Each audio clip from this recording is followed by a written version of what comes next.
Podcast Malam Jumat episode 1 bersama gue Jokris dan cerita misteri.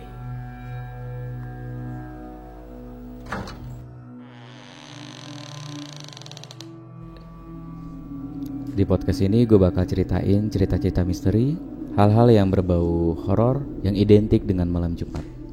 Cerita yang gue ceritain nanti itu sebagian adalah cerita dari pengalaman gue pribadi atau juga dari beberapa teman gue. Nanti kita bisa undang teman gue untuk berbagi pengalaman cerita-cerita misterinya, atau gue bisa bacain cerita-cerita dari kalian semua yang memiliki pengalaman misteri atau cerita-cerita horor di daerahnya masing-masing.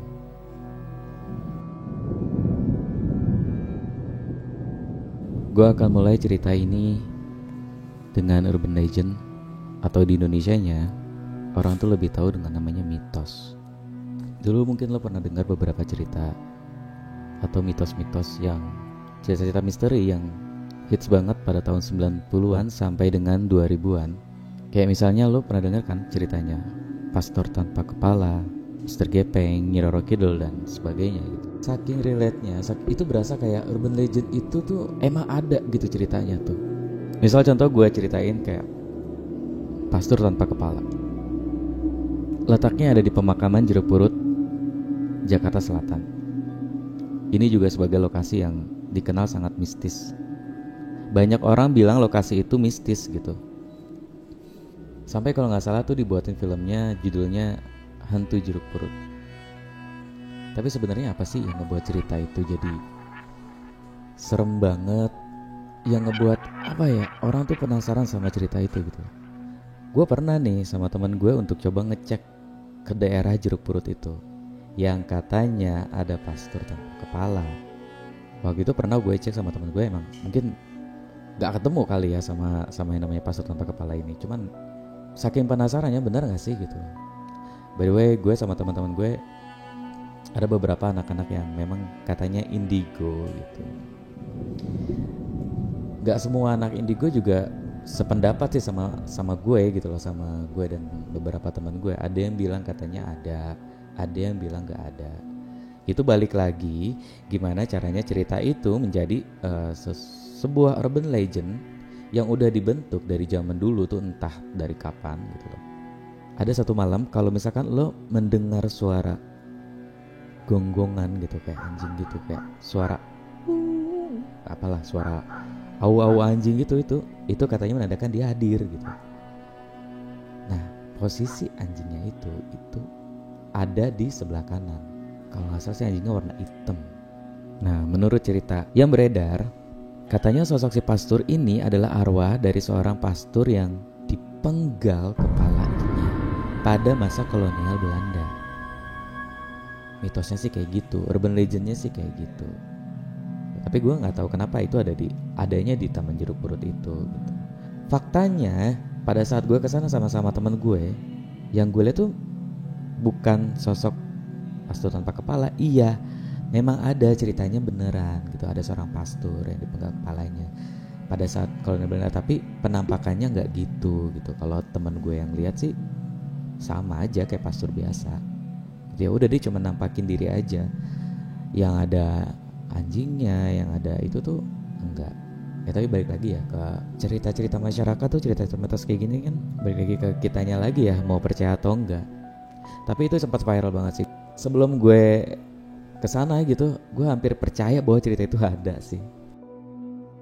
Nah, ada lagi nih satu cerita legend banget juga. Itu kalau gak salah tahun 2000-an. Gue ingat banget waktu itu gue masih kelas 5 SD deh. Namanya Mr. Gepeng. Ada yang bilang kalau Mr. Gepeng itu dulunya dia seorang konduktor gitu, apa sih namanya? Dia seorang konduktor itu yang buat meratain jalanan gitu. Dia kelindes sama traktor ya. Ini gue merinding lah asli, sumpah. Ini padahal cuma cerita aja, tapi bisa merinding. Itulah kekuatan yang namanya cerita mitos tuh, yang bikin greget tuh, yang ada merindingnya gitu. Nah, ada juga cerita yang katanya ada seorang pekerja yang kejepit lift gitu. Cuman gue yang paling populer di daerah gue itu adalah yang dia kelindes traktor gitu loh, yang buat jalanan aspal gitu. Kalau lo mau jalannya yang mau diaspal kan ada tuh yang kayak truk gitu, gue nggak tahu namanya apa, itu kelindes gitu jadi gepeng gitu. Nah di gue dulu cara manggil Mr. Gepeng ya, ada sebuah cara untuk bisa manggil Mr. Gepeng itu. Ini pengalaman pribadi gue lagi dulu waktu SD. Gue kan ada apa namanya TPA gitu ya, kalau misalkan lo tahu dulu waktu SD itu ada TPA gitu, kayak ngaji gitu. Nah kebetulan lokasi TPA-nya itu sebelah rumah gue banget. Nah itu sekitar jam 3 sore deh kalau nggak salah. Gue ingat banget sama teman gue langsung, itu lagi hype kan, cerita itu tuh lagi ini banget, ngetren gitu pada waktu itu. Panggil Mr. Gepeng yuk gitu. Nah habis itu kita nyoba nih sebelum jam pelajaran dimulai, kita coba tuh sama anak-anak beberapa sebelum guru datang ya, itu ngetok kamar mandi. Katanya kalau misalkan kita ngetok pintu kamar mandi 14 kali terus kita tinggal pergi, itu akan ada tanda gitu. Jadi dia nunjukin kehadirannya itu dengan sebuah tanda. Nah waktu itu kita taruh lonceng di depan kamar mandinya dong.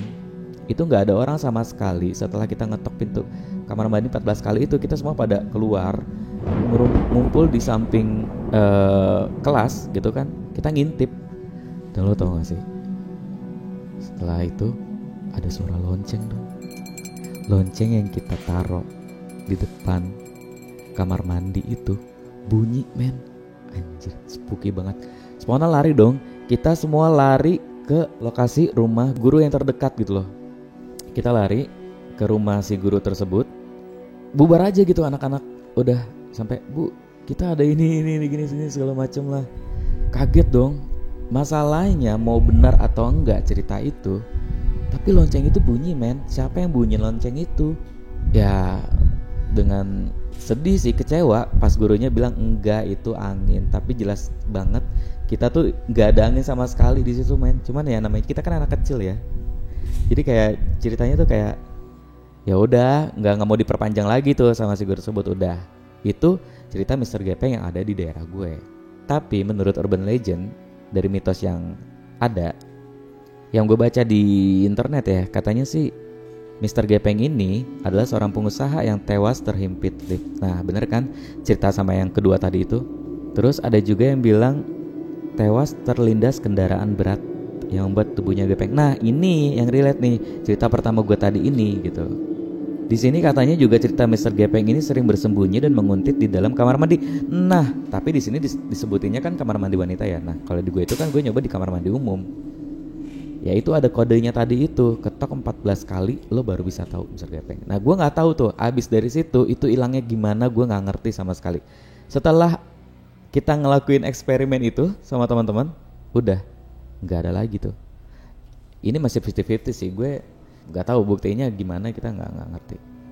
Jadi sampai saat ini Mr. Gepeng masih menjadi urban legend dan mitos yang sangat populer. Mungkin kalau misalkan ada yang seumuran sama gue, segenerasi sama gue, kalau lo nanya, lo tau nggak Mr. Gepeng? Pasti tahu deh. Kalau nggak tahu ya kurang jauh mainnya men. Terus yang ketiga, gue mau coba ngebahas namanya Nyi Roro Kidul.